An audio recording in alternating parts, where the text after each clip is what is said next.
all the sights and smells of a traditional Syrian kitchen.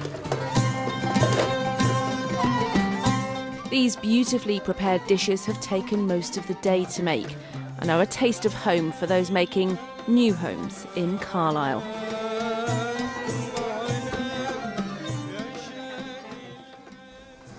I lived Syria in 2012.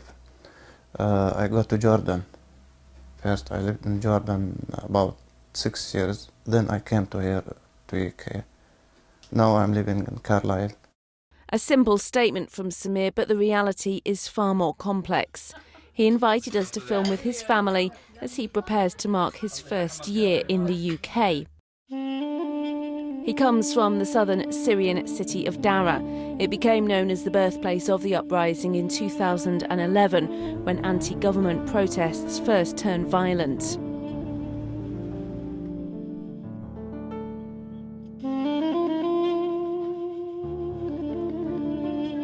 He wants to carry out some of this interview in English, but also has help from an Arabic translator. Sameer, could you tell me what the violence was like in Dara? The situation was very bad when the violence happened between the Syrian regime and the protesters. I wasn't happy with how I was being treated and how things were going. The regime started making random arrests and some people were killed. I felt that wasn't a safe place to live with my wife and kids, so I decided to leave and we went to Jordan.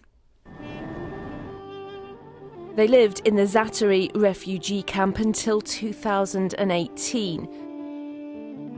The vast site became a home of sorts to at least 80,000 Syrians fleeing the war with no financial means to go anywhere else.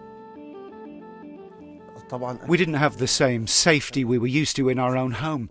Electricity and water was difficult. In the 7 years I was there, it was on for just a couple of hours a day to charge our phones or do anything. It was a very difficult time for us, but we didn't have any other option.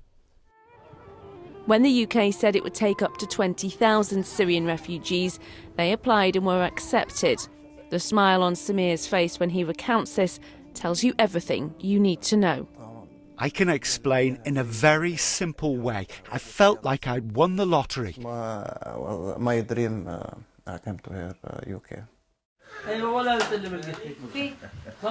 As well as his wife and 3 children, he was able to bring his parents too. Coming together to eat with family and friends is an important tradition, and one where they now get a chance to talk once again about something that's been put on hold, their futures. Everything here is nice, everything beautiful, people very nice. I was very happy when we came here about how we were treated. When I received my residence permit, I saw I could work from the first day I was here. This didn't happen in Jordan in 7 years, and I was very happy. People around here treat us nicely. They're helping us. The county council, volunteers, all the help they provide for us as refugees. I can't imagine how they treat their own people if they treat refugees like that. Back in Syria, Sameer studied IT and worked as a taxi driver, but enjoys cooking, and he's keen to return that hospitality, starting with introducing all his guests to traditional Arabic coffee. Wow. And the milk to make it hot.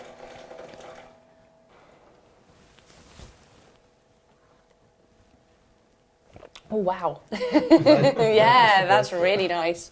While he's currently working on improving his English, he hopes to continue his IT studies and find work, perhaps in the food industry. But run across the... This is how much his family life has changed. A year ago, they were in one of the world's biggest refugee camps. Now they're enjoying the space and the tranquility of the Cumbrian beauty spot of Talking Tarn. They've come a long way in every sense. Hannah McNulty, ITV News.